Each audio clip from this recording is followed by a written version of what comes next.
All right, well, let's get started this morning. This is day 2 of Stormwater Awareness Week, and yesterday was a great day. We had some awesome workshops, and if you missed any of them, as I mentioned, they've all been recorded. In fact, if they're not already on our Stormwater Awareness Week website, they soon will be. And you can have access to any of those. And as always, they will always be free. And you'll definitely want to check out the last couple of workshops of the day. It was on passive treatment. 2 different companies did an awesome job on talking about the new BMP feature in the construction general permit. So definitely want to check that out. And like I said, if you've missed any of them, of this 5-part series, or you're going to miss any of them later this week, no worries. Just you can come back and watch the recorded version. So today we got lots of workshops today as well. We have industrial general permit workshops happening as we speak. Even this hour, we have it kicking off a 3-part workshops on the industrial general permit will be going on this morning. And then today we actually have a couple of live workshops. If you are in the Lodi area, you can come out and at 1 o'clock, and then also at 2:30 we have some workshops that will be happening on BMP selection. And then here at our office, some of you have probably been here. We have what we call the construction sandbox, and it's a simulated construction site where we have BMPs out there, and we're going to have a workshop that's featuring those BMPs. And so if you're in the Lodi area today, that'd be great. But most of our workshops are online, and again, we have some awesome ones happening today.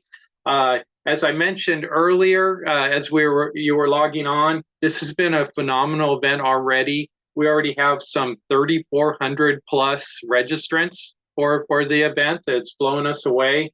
At last count, about 28 different states represented, individuals from 28 different states, and I think 4 countries is what we have represented. So pretty neat seeing the stormwater industry just show up for a week of free education, and we're excited about that. How to communicate with us? Well, today, in fact, I'm going to just send off a chat. So if you have questions as I'm going through the material, go ahead and put it into the chat. That way at the end, if I have time, and we should today, I can circle back and answer some of your questions about the new construction general permit. And the other way to contact us is just at our website. I'll show it at the end. At any point, you can reach me that way. All right, well, let's jump into today's topic. And let's see, let me move my screen forward. So as you can see, this particular workshop is a series of 5 that we're presenting. Yesterday was part 1, where we talked about some of the permit scenarios, the permitting transition, and all of that. And today we are going to focus on 2 specific roles, actually 3. The QSP, the QSD, and the Delegated Inspector. We're going to take a close look at that and what's required in this new permit. Tomorrow will be a fun day. We're going to talk about the new monitoring requirements, and they are new. But as I tell a lot of people, in some ways, nothing changed. In fact, if you compare the 2 permits, are like, what changed? But in other ways, everything changed. And so you won't want to miss that. Then Thursday, we'll go over some BMPs. And I should also mention that on Wednesday, we have our second keynote where we're featuring the Water Board. And they're going to be talking about a BMP in particular, or let's say a scenario that requires certain BMPs, and that is dewatering. One section of the permit that I consider to be the most troubling of the new permit requirements. So you won't want to miss that. We actually have Brandon Rosenboom representing the Water Board as the lead, NPDES construction general permit person who, wrote most of the permit. And then we have 4 different regional boards that are going to be joining us, talking about how they plan to implement that. And frankly, I don't know what's going to actually be discussed. I'm very curious myself to see what happens in that workshop. Things are definitely kind of changing. So it'll be very interesting. That's on Wednesday at 10 o'clock. You won't want to miss that. And then on Friday, the 5th one we're going to do is TMDLs. And yes, that keynote is live. It will be live. And it'll be a webinar. You'll be able to submit questions. And so, yeah, definitely join us for that one. And if you miss it, you can watch it recorded as well. All right. Well, let's talk about, here's my credentials. I'm a QSP QSD, and that's pertinent to today's subject. I'm also a trainer of record for the California Stormwater Quality Association's QSP QSD program. And also a disclaimer, as I gave yesterday, this is not the official reissuance review. Okay, you got to do that separately. This is unofficial. There is a separate 2022 CGP reissuance review. It's comprised of 4 hours of video with learning quizzes in between that you need to take. And that was developed by the Construction General Permit Training Team and the State Water Board. So you definitely want to do that. For more information about that and who needs that, definitely go to the CASCA website that you see listed here and check that out. And then what to know about today's class? Well, I covered this yesterday, but it bears repeating. First off, as I mentioned earlier, this is unofficial, right? It's unofficial. But that also frees us up to talk a little bit and provide some commentary about the things in the permit. And also, the subject material is obviously very new. This permit was just, went into effect, 3 weeks ago, thereabouts. And so it's very new. None of us have a lot of experience with this permit. And then, therefore, the interpretation is going to be, I think, a little bit subjective. And it's even kind of interesting to hear some of the water board and regional board folks, they're processing it just like the rest of us. Okay, how does this work? How's it really going to work? And so we're all kind of working out our interpretations of the permit right now. So let's talk about changes for QSPs and QSDs. And there are going to be a few. So in the order, on page 37 of the order, is listed the responsibilities of the QSD. Some of these are not new at all. They've always been the QSD's requirements. Some are quite new. So let's go down this list. Let's check this out. So Roman numeral 5C1 says the discharger shall retain a QSD from the beginning of the project through the notice of termination approval. Okay, that's not new. The QSD needs to be associated with the project. And the second one is not so new either. It's always been the QSD's job to take care of the SWIP, to assess how construction activities are affecting sediment transport, erosion, and other pollutants that might be going off the site, and then to develop and, as necessary, revise and modify the SWIP to address the potential problems that are identified by visual inspections, sampling data, comments from a QSP. Okay, there's something a little bit new there. And then also their own site observations. Well, I think we'll find out more about that as we go down through the list. C3 says the QSD is required to include in the SWIP the name, email, and phone number of all the QSP trained delegates. And we'll talk about that entity here in a little bit. And then the discharger shall ensure that a QSD performed the following on-site visual inspections. What? QSD's got to get in the field? Yeah, under this permit, the QSD's definitely got to get into the field. And in fact, more than once. Let's take a look.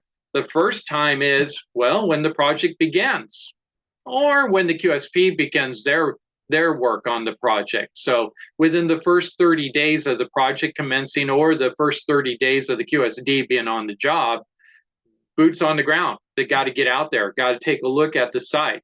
Now, what are they looking at? Well, the permit doesn't go into a great amount of detail as far as what the QSD is actually doing when they're on these inspections, but take it back to the role of the QSD. The QSD is really to develop that SWIP and make sure that the BMPs are appropriate for the current phase of project, and also that they're working. And so presumably the QSD at the beginning of the project is out there taking a look. Okay, are there any BMPs even installed? What does it look like? Does the SWIP map at all resemble reality, or vice versa? And so that is the check. And then also to make sure, I believe, is that the QSD is intimately knowledgeable of the site. Now, in the past, people would ask me, well, do you go out to every project that you write a SWIP for? As I mentioned, I am a QSD.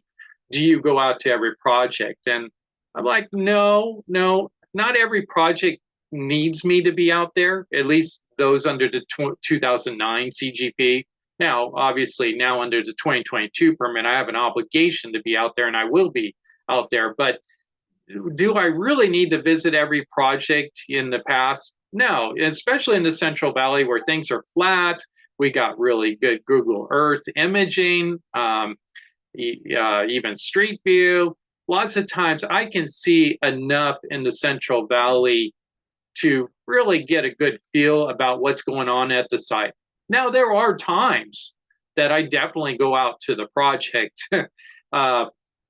One of them is when there's trees, when there's a lot of trees. Well, Google Earth isn't real useful when there's a lot of trees. All you see is a tree canopy. So definitely when you got trees. The other thing is when you got some good elevation changes, that's another time to get out there. And typically, many times the trees are also present in that.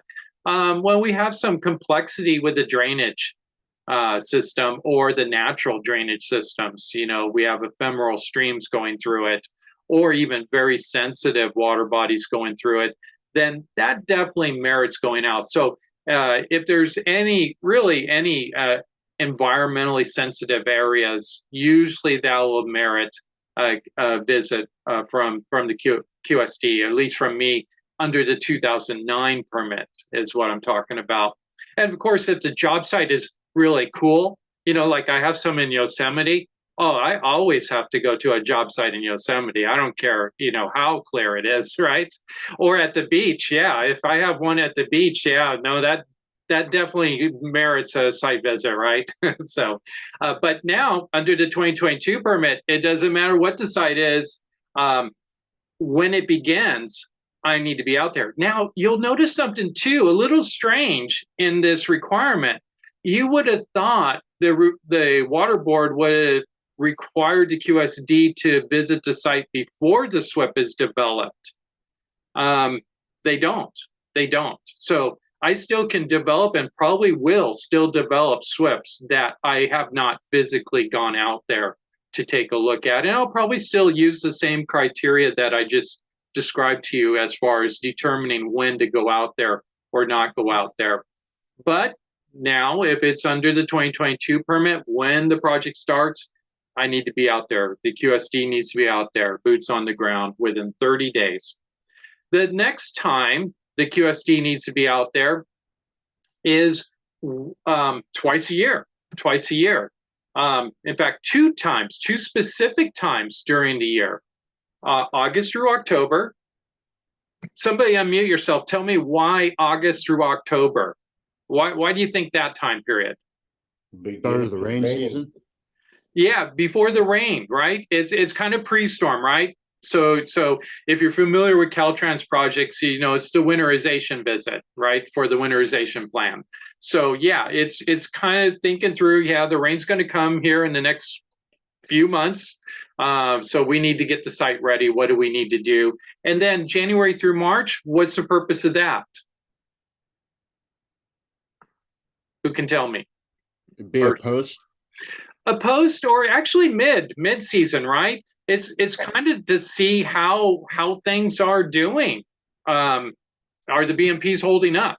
So that's how I interpret that. You know, again, the permit doesn't exactly say why, but that's what I would surmise is to get ready for the rainy season and to see how we're doing. Now, the other time that a QSD is going to show up is within 14 calendar days after a numeric action level exceedance. And we know our NALs, right? Turbidity is 250 and pH is 6.5 and 8.5. So if our numbers go outside of that, then you're going to need to be out there as a QSD within 14 calendar days. Now, tomorrow, we're going to talk about the NAL exceedances. So the numbers I just told you, they didn't change, but you're going to be out there a whole lot more than you would be under the 09 permit. And tomorrow we'll tell you why. It's how they're calculated now. And then anytime that you're requested by the water board to be out there, you're going to need to be out there. Now, I have to believe that the water board is actually going to be requesting QSP and QSD presence more often now. From what I've been hearing from the water board about how they're programming smarts, and from the cues that I'm seeing as far as what we have to upload onto smarts with SWIP amendments and the what I call the stormwater roster, I have to believe the water board is going to have, you know, all those emails, because now that's going to be required. And if they know they're going to go out to a job site, I'm thinking they're going to send out a quick email to the QSP and the QSD saying, meet me. I'm going to be there on such and such a date. Meet me there. You know, again, we're only 3 weeks into this permit. We'll see what happens. But I'm thinking that's going to be more likely than not. And then a QSD may perform the work of a QSP because a QSD is a QSP, right? Right? You know, you went to the same 2 days, the first original 2 days that QSP goes to. So QSD is a QSP. All right. Well, now this begs the question: are QSDs actually going to do this? If you think about it, who are QSDs? In fact, in April, we wrote a newsletter article that I'll show you here in a little bit. And to research for that, we contacted the water board and said, okay, how many QSDs are there in California? First, we asked how many active construction sites there were. There were 13,500 active construction sites in April earlier this year. So we said, well, how many QSPs and QSDs are there? And they said 6,600 QSDs. And of those, you can split them into two categories. One is the self-certified category, which are the professional engineers and professional geologists. And we'll talk about that in a moment. And they self-certify through SMARTS. There's 3,300 of them, roughly, round numbers. And then of those that go through the CASCA program, meaning that they take the 3-day class and they take the exam on the Office of Water Programs and they pay the $125 or thereabout fee, there were 3,300 of those. So you have 6,600 QSDs that now need to cover 13,500 active construction sites. Is that enough? And we got to thinking, are the QSDs going to be willing to go out there? So we ran a poll, but what I'm going to do right now for Stormwater Awareness Week is I'm going to launch a poll, and I want you to answer it. So it's a 2-question poll, and here it comes to you. And go ahead and answer this poll. First one is, what is your credential? And I list several there. You're a QSP through the 2-day class you took in the Office of Water Programs. You're a QSD through the 3 days you took in the Office of Water Programs exam. Self-certified through SMARTS. That means you're probably a PE or PG, professional geologist. Delegate Inspector means you don't have any of those credentials, but you're working to do field inspections under someone who does. And none of the above means you probably don't go into the field at all. You do something else in the stormwater world. All right, so let's see how you're doing there. So go ahead and answer those questions. And then the second question is, if you are a QSD, will you be performing the construction general permit required inspections? So just give you a few moments to answer that.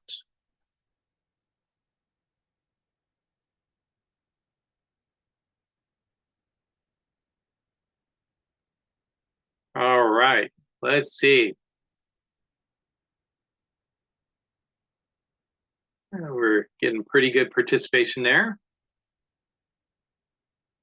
Got another 27 or so people that haven't answered.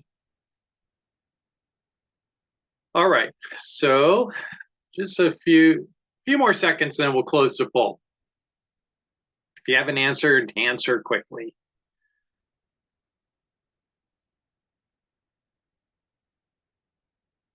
All right, closing the poll. All right, so let's see how things were answered here. So I'm going to share the results with you. I think you can see that. Can you see the results? Someone let me know if you can, maybe in the chat. All right, great. All right, so what is your credential? It looks like 28 out of 104 who answered. So roughly a fourth are QSPs through CASCA, and roughly a fourth, funny, same number, are a QSD through CASCA. And then we have 10 that are self-certified, 13 delegate inspectors, and then we have roughly a fourth who are not. So 3/4 of our class look like they do inspections, and it looks like roughly half of our class are QSPs or QSDs in one way or another. So, all right, great. And then with QSDs, so this would be limited to those who are QSDs. Who is willing to do an inspection? Who is not willing to do an inspection? Ooh, this is a little different than I've seen in our earlier poll, but nonetheless, 61% are not willing to do the inspection. All right, and that's exactly what we were thinking. Now, since I got a live audience, any of those who answered no, any of you willing to unmute and tell me your reason why you don't want to do the inspections? And I think there's some very valid reasons, actually. I'll go. All right. I actually want to do them. I just now live in New Mexico. A distance. And you know what? That is very true, because there are a lot of QSDs certified here in California who are too far from the project. I see a lot of QSDs that are out of state, and unless you're going to get a lot of frequent flyer miles, you're probably not going to be the one doing it. Thank you for sharing. Anybody else? Then that's a very valid reason. There are probably other reasons, or there are other reasons that are very valid. I see one here. It's not that I'm not willing. I work for a local agency, and we don't perform QSP inspections, but I still maintain my certification. Absolutely, that is another very valid reason. It's not what you do. Anybody else? Well, you already know the answer to that, John, right? Oh, hi, Paul. How are you? Good. It's always good to see you. Well, welcome. Go ahead. Well, you know, you and I did a lot of work with the county over the many years, even when this first program got started, right? Mm-hmm. But as you know, I retired from the county 3 years ago, So I'm over here working part-time, so I just don't get too bored sitting at home doing nothing because I kind of miss stormwater, right? Yeah. But I'm willing to do maybe 20 hours a week, and if I have to go out to these jobs and do this QSD stuff, it's no thank you.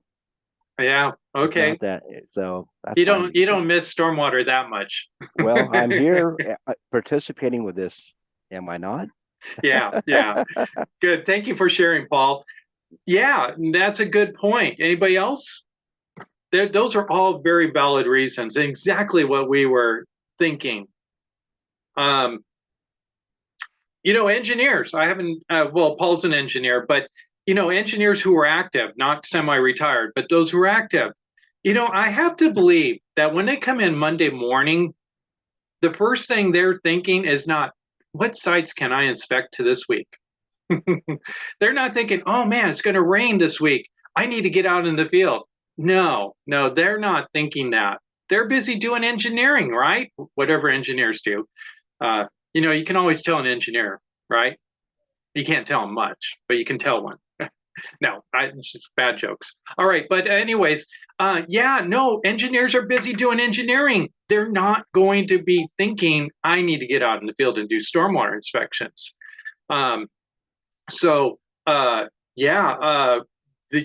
poll results are very, very valid in what we have been anticipating here. All right, let's see. I got a couple comments here. I want to grab these while we're at it. Potential liability, yes, that's a possibility. Is a contractor required to employ a QSD, QSP? So why he will replace them? If the contractor is required to do that, well, then that QSD or QSP needs to go into the field. So it's whoever is the one that is officially associated with that project. They're the ones that need to go into the field. As I am not a credentialed QSD, while I could inspect BMPs and enforce the SWIP, I wouldn't want to assume the liability. Okay, yeah, and the project's QSD should do that. Yes, exactly. And the QSP only here. QSDs. Let's see. Welcome to my. Yeah. Okay. Yeah. Right. Great. And how many QSDs can be assigned per site? That's a good question. The permit doesn't really speak to that. The permit says, well, it really applies that there's one. However, in attending the road shows that the water board put on, I even heard Brandon Rosenboom use the phrase primary QSP or primary QSD, with the idea that there would be backups to fill in.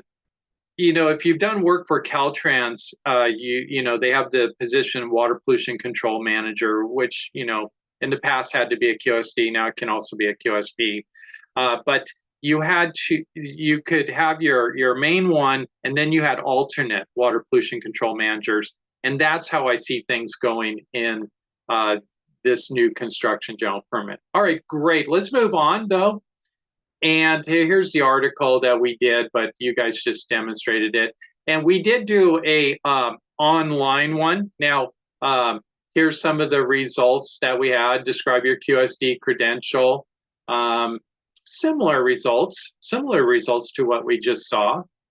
And how many SWIPs do you prepare a year? This was interesting.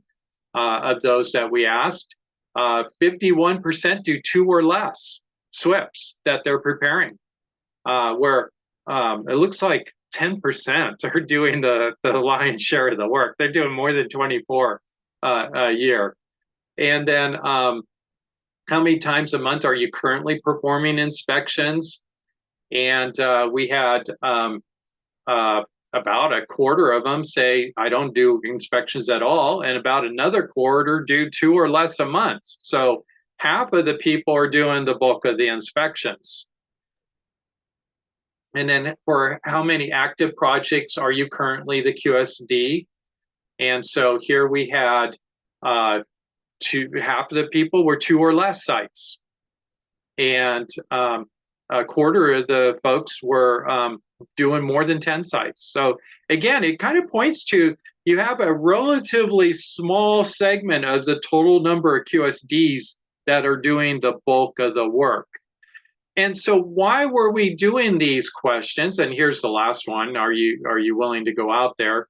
Now we actually saw more no's. This number was almost inverted in the class that we did, and we have 125 on, so that's almost close to the same number of people we originally polled. And so obviously these aren't scientific polls, but nonetheless, I think we're seeing that there's going to be a fair number of QSDs who are not willing to go out and cover the 13,500 projects that need to be covered.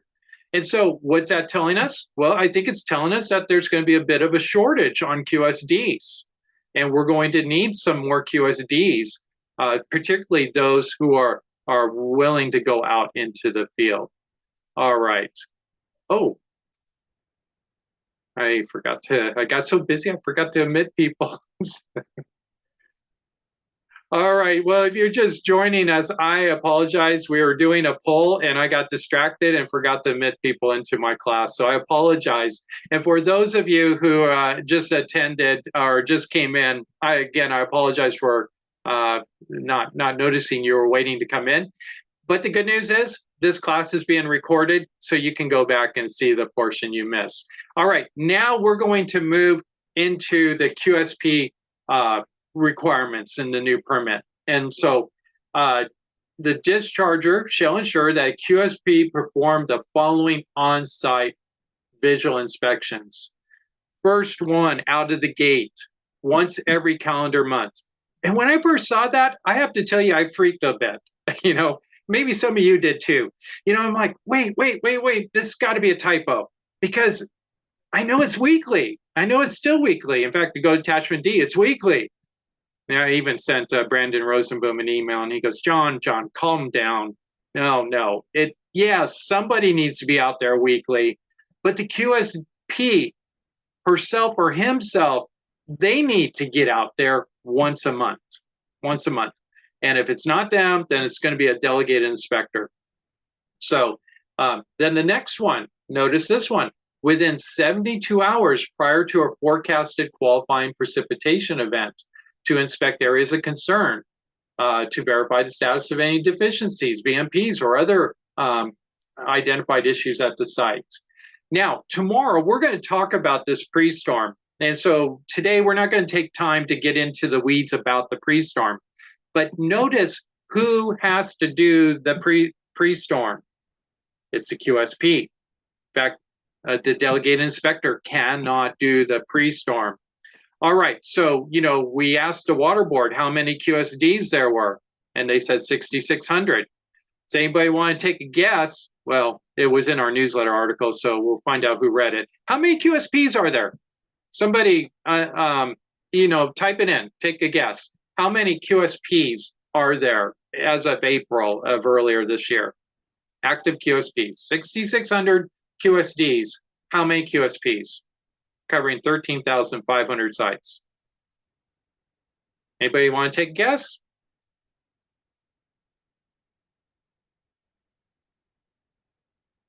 All right, there it is. 10,000. Daniel read my article. Double that. 12,000, 10,000, 12,000. No, it's 2,200. 2,200 active QSPs are there. And so, wait a minute, 2,200 are covering? Well, how in the world are they covering it? Well, it's the delegated inspectors, right? They're relying on that. In fact, doing the math, I'm thinking there is a 4 or 5 to 1 ratio of delegated inspectors to QSPs. But we're going to have a pinch on the QSPs, because who's got to do the pre-storms? Those 2,200 have to cover 13,500 sites for the pre-storms.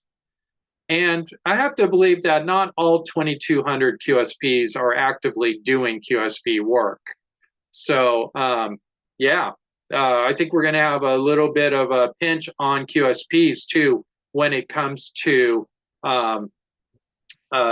doing these pre-storms. And then a QSP also has to be out there 14 calendar days after an NAL exceedance, just like the QSD. Do they need to go together? No, doesn't say they need to go together. Could it be the QSD doing it? Because if you remember, under the QSD, it said a QSD can do the work of a QSP.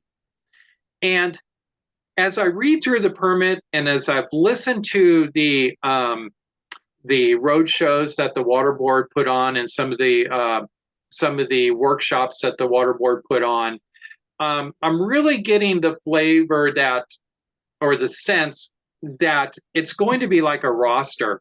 In fact, as a kid, I tell people, as a kid, I love baseball. I love baseball. I was a baseball junkie. I was always playing baseball, pickup games all summer long, junior high, high school.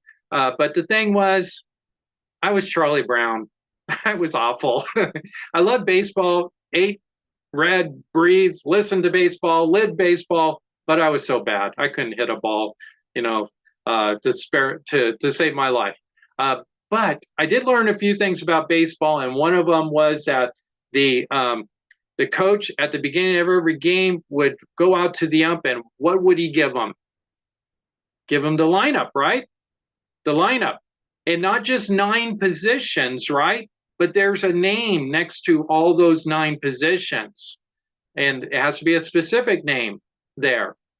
Well, that's what it's going to be like in the stormwater world here. As I read through the construction general permit, and as I'm hearing discussions on what's going to be on smarts, it's going to be the QSP's job to make sure that in the SWIP, all those positions have a name next to it. Starting up at the LRP and the duly authorized representatives, but then the QSD, and then the QSD, backups or alternates, and then the QSP and the QSP alternates, and then the delegated inspectors have to be named, not just names, but phone numbers and email addresses need to be there. And the permit already says that it's got to be uploaded onto smarts as a SWIP amendment. But in just hearing some of the stuff that I'm hearing from the water board, I have to think that we may also see it being entered into smarts at some point. We'll see how that plays out. But nonetheless, there is going to be a lineup. So could the QSD knock out both of these NAL exceedances? Well, in theory, yes. That is, if John Teravskis is written into the SWIP as the QSD, and John Teravskis is listed in the SWIP as the QSP, then yes, John can go out and do both. But if Chris Brown is listed in the SWIP as the QSD, and I am listed as the QSP, then both Chris and I need to go out there and do the NAL exceedance visit. Now, I could be listed, or Chris could be listed as a QSP alternate, and yeah, there's workarounds, right? But that's the intention, I believe, of the permit. And then also the other time a QSP is going to go out there is at the time of the NOT. They need to get out there and do the pre-NOT visit. All right, let's move on here. QSP roles. When they're inspecting, they're making sure, as always, all BMPs required in SWIP are implemented and correctly installed, inspected, and maintained. They're looking for a track out. But C is new. They're looking to make sure that WDID number is posted. We talked about that yesterday. And if you missed yesterday's class, go back and listen to the recording. But that WDID number needs to be up and visible to the public. And so that's going to be the QSP's job. But check out what else they're looking at: the start date and the ending dates. Well, that's something that, especially ending dates, often got blown by in the past and never changed. I don't know how many times you would look at smarts and go, oh, this expired a year and a half ago. Now, at least now the water board is sending out prompter emails saying, hey, it's about to expire, you need to do something about it. But the QSP is going to be the watching all of this and keeping that up to date. Then the sampling protocols for stormwater and non-stormwater discharges, they're ones to make sure they're being correctly performed as described in the SWIP by on-site trained personnel delegated by the QSP.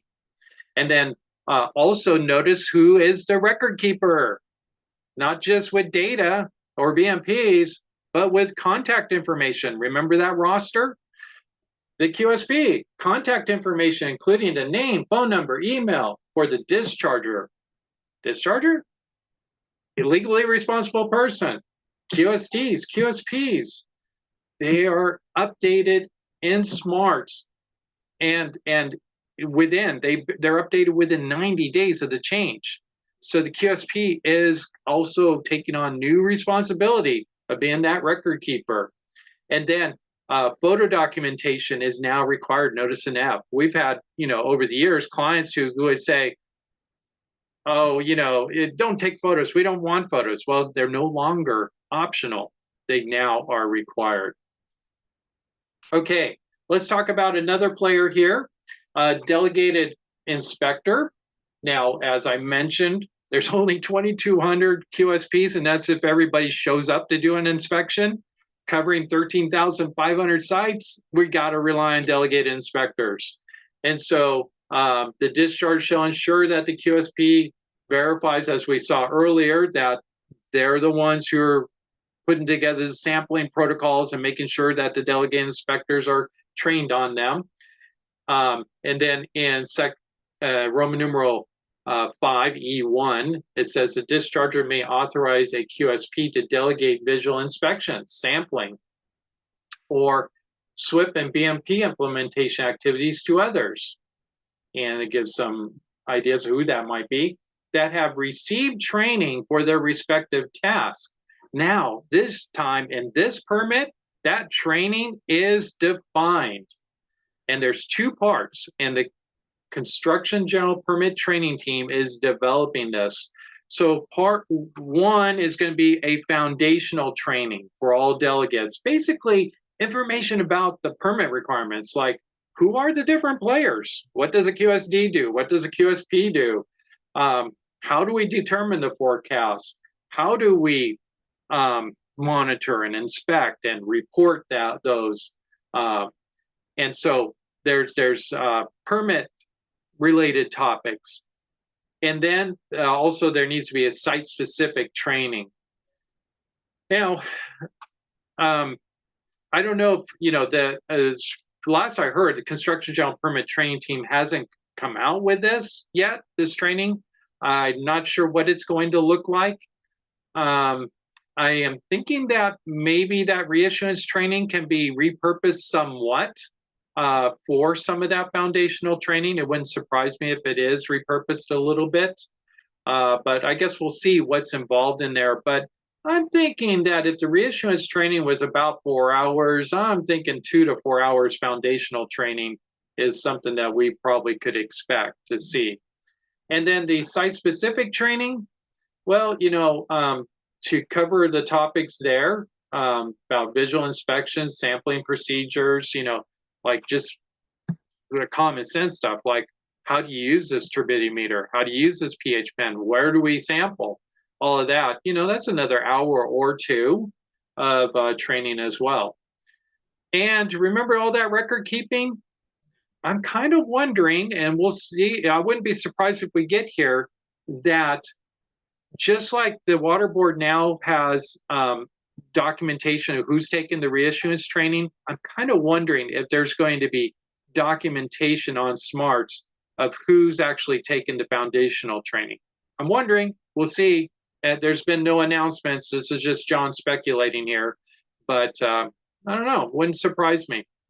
Okay, and then the discharge shall ensure that the QSP delegates or ensure the following of the QSP delegates, that the QSP has determined that delegate knows what they're doing, that they're competent to do the visual inspection. So they're putting the onus on two people, on the discharger and on the QSP, to make sure. And then notice that, again, the record-keeping responsibilities of the QSP is to keep track of these delegated inspectors and when they were trained. And then there also has to be a way for that QSP delegated inspector to get word back to the QSP within 24 hours of any issues.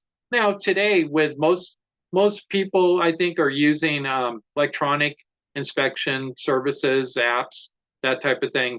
That's certainly doable. It could be done with paper. You just need to have a system of communicating to one another as well. All right. Now, let's just check on time here.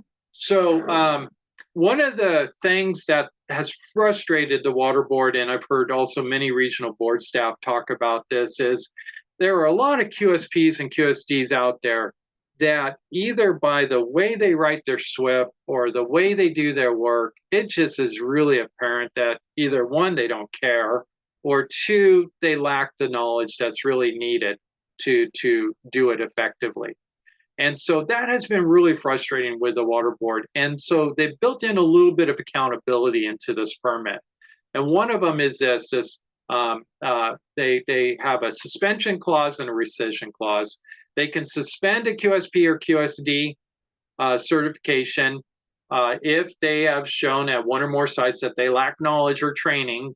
Then they can require them to go get some more training. And what does that exactly look like? Hasn't been determined yet.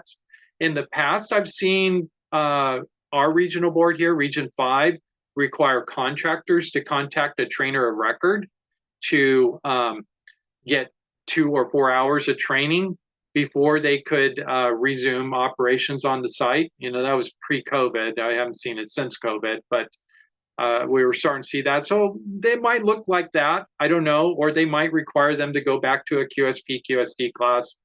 I haven't heard any details about that yet. And then the other thing is they can rescind it. And from hearing from the water board in their workshops and roadshows, it's meant to be a progressive thing where, maybe first they're given a verbal warning, then they're suspending, and then they're rescinding. Of course, they could jump right to a rescission if it's so egregious that, they got to take, serious action. But they can just strip away that credential. And of course, there is a clause that will allow an appeal or be reconsidered.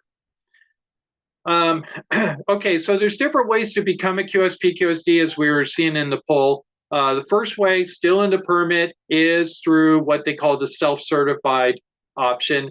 And this is for those who are licensed under the California Board for Professional Engineers, Land Surveyors, and Geologists.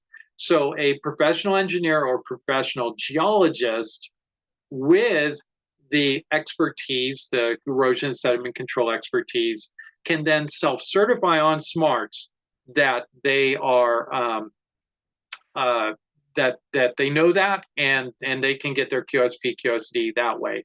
No need to take an exam, no need to pay the money, the fee. They can become that way. Now, although the permit doesn't state this, and the next one, that is also an acceptable prerequisite, being a PE or PG. So you don't have to take that route.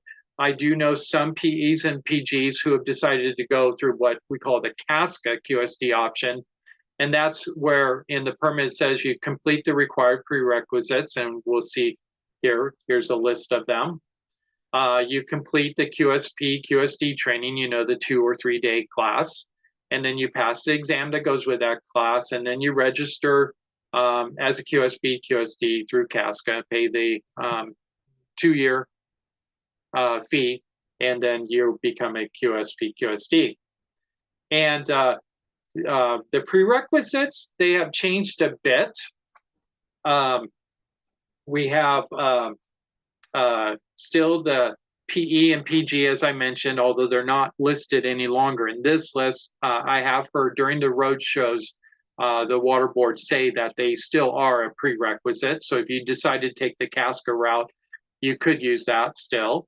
The California Landscape Architect Registration Professional Hydrologist through American Institute of Hydrology, the CPESC through EnviroCert, CPSWQ also through EnviroCert, and then they opened up this new one. And then for QSPs, you have the CESWI and CISEC, as you always have had. And then you have a new option, a construction management degree from an accredited 4-year institution that includes coursework that covers the underlying principles of erosion sediment control and practices of reducing pollution and stormwater. But the Water Board's opening up this new prerequisite option. And let's listen to Brandon. This was from last year's Stormwater Awareness Week. So just a clip, him talking about this.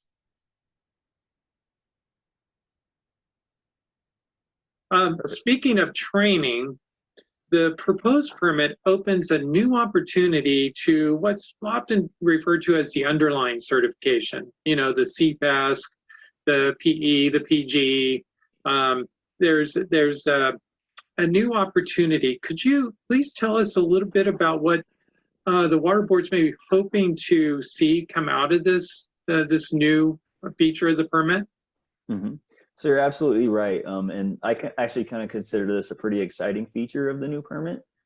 So basically there's a provision that anyone can recommend a course to the State Water Board for consideration as a QSD or QSP prerequisite.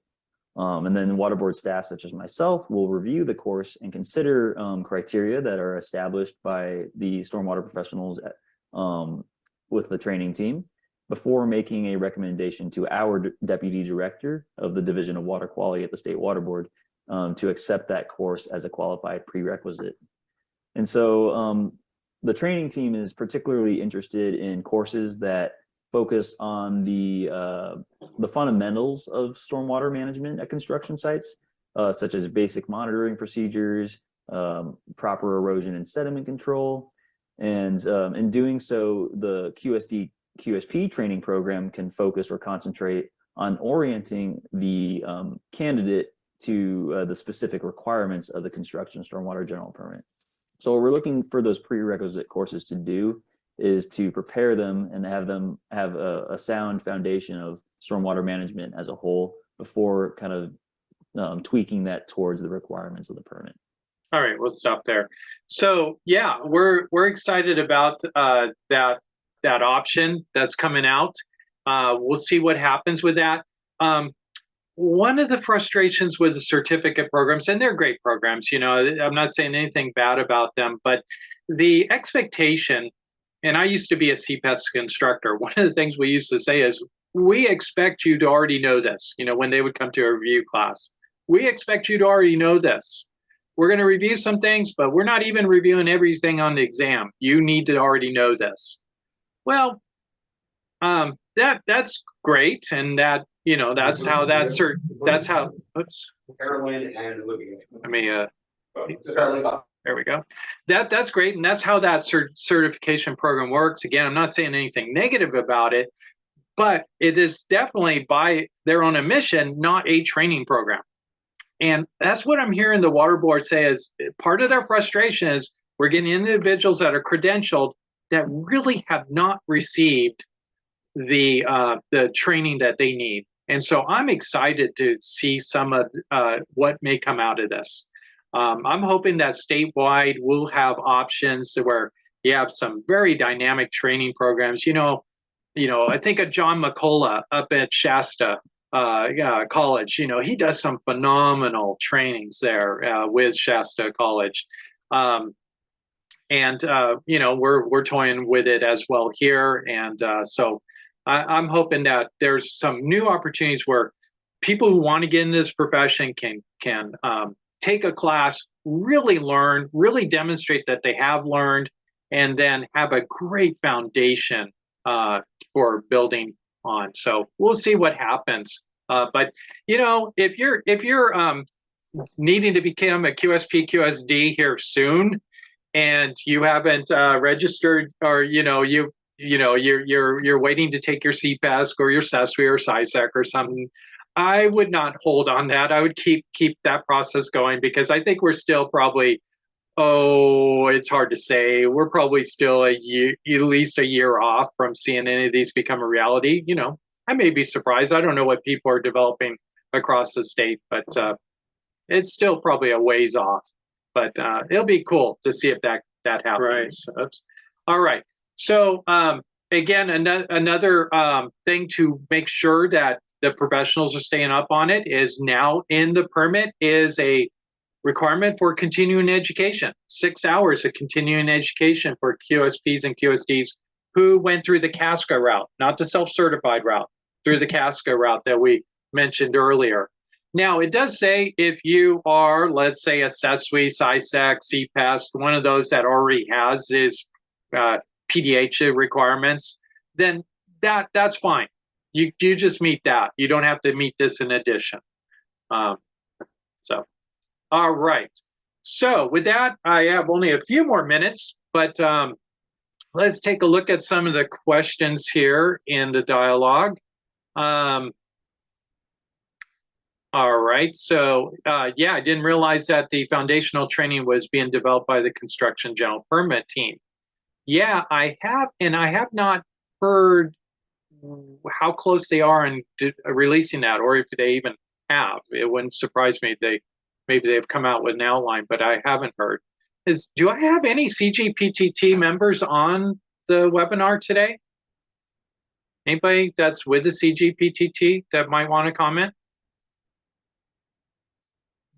Perhaps not. Okay, is there any updates or on timeline or availability of a new prerequisite course for the QSD training program, perhaps provided by WGR or other organizations? Yeah, I just spoke to that. We are developing one. It'll probably be a hybrid of in-person and online using our sandbox here. And it'll probably be like a collegiate course is what we're looking at, that type of thing. Probably a 6 to 8 week program that you do at your own pace. The thing that we want to do is issue a diploma, not a certification that you have to renew every year. So just like you don't have to go back to your university or high school every year and pay a fee and get recertified. We're thinking that a diploma is the way to go, and that once you've taken it, you're done. All right. But we'll see. We'll see what happens. There's lots of has to happen before then. The multi-year prerequisite for time is a tough to meet, so hopefully this new prerequisite course can help me make more QSPs and QSDs. Yeah, I'm hoping, and I'm hoping it will also give a great foundation for them. So it'll be exciting to see what comes out across the state. When do you think this prerequisite option will become available? Yeah, about, I don't know, somebody could surprise me and one could come out next week, I don't know. But just what we're having to look at, plus you have to go through the construction general permit training team's review process and the state water board's review process.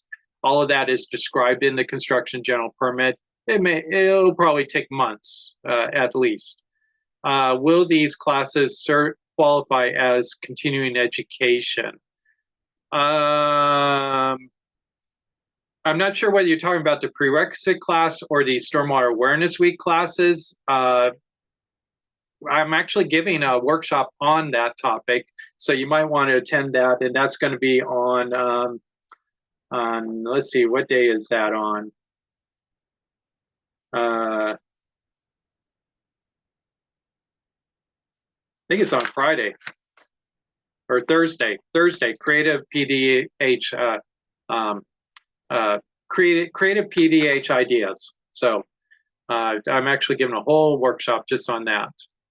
And then why two certificate routes with different requirements? Yes, that has always frustrated a lot of people. And I guess the thing I could compare it to is years and years ago, I went out and got my contractor's license. My father-in-law was doing it, and I decided to do it with him. Weirdly enough, I qualified just because of who I work for. And so I got my B license. And on paper, I could build a house. Now, when I went to contractor school, I was shocked by what we were actually covering. It was mostly regulations, the paperwork side of contracting and things like that, maybe some environmental regulations and that type of stuff. nothing about building a house. And that's what the water board is doing here. The 2 credentials is when you take the 2 or 3 day QSP QSD course, it's all about the permit. Now we do some crossover and we talk about, some erosion theory and that type of stuff. But these prerequisites, what they're really about is about the trade, about the skill, about how to build a house in the stormwater world. Now, I got my B license. I still can't build a house, but I have the paper to, anyways. So yeah, that's why the 2. It would be nice if they combined them. Is the added prereq course a one-time or every time I renew? Well, that's to be determined. As I mentioned, the one we're envisioning, of course, we would have to get this approved by the water board and the construction general permit training team. It's a diploma, and once you get a diploma, you're done. All right. Well, it's 9:01, so I want to respect everyone's time. Thank you for joining us. If you have additional questions, feel free to email me. Reach out to us. We have a saying here at WGR, advice is free over coffee. So call up and say, John, pour yourself a cup of coffee. We need to talk. And then if you want to hear more about the new permit, you might consider subscribing to our Apple and Spotify podcasts on the new permit. And right now we have about 13 hours of programming that is developed. In fact, we're doing one of our podcasts live on Friday morning. You might want to check that out. All right. Well, everyone, thank you for being a part of this. And we will see you at the next workshop. See you tomorrow for part 3 of the new construction general permit.